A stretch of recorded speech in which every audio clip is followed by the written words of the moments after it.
Manila Film Center, isang itinagong lihim. Noong Nobyembre 17, 1981, isang malagim na trahedya ang naganap sa Pasay, Metro Manila.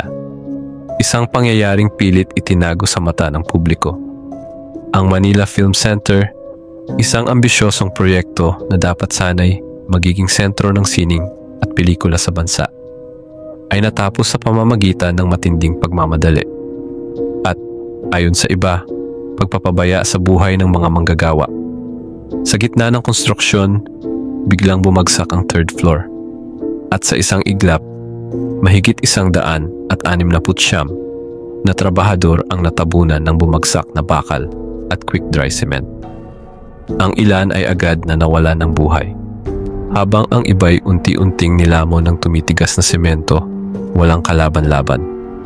Ang mas nakakagulat, 9 na oras bago nagsimula ang rescue operations. Bakit? May mga nagsasabing sinasadya itong i-delay para maiwasan ang iskandalo bago ang Manila International Film Festival. Sa oras na pinayagan ang pagsagip, huli na ang lahat, at ayon sa mga bulong-bulungan, hindi na inalis ang ibang katawan. Direktang isinama na lang sila sa pundasyon ng gusali. Mula noon, ang Manila Film Center ay nababalot ng kaba, takot at misteryo.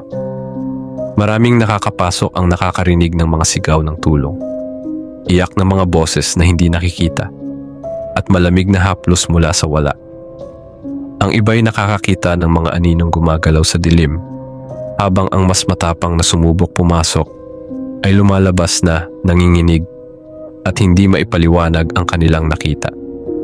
Isang aksidente lang ba ito? O isang itinagong lihim na pilit ibinabaon sa limot? Kung gusto mong malaman ang sagot, subukan mong pumasok. Pero tandaan, hindi lahat ng pumapasok lumalabas.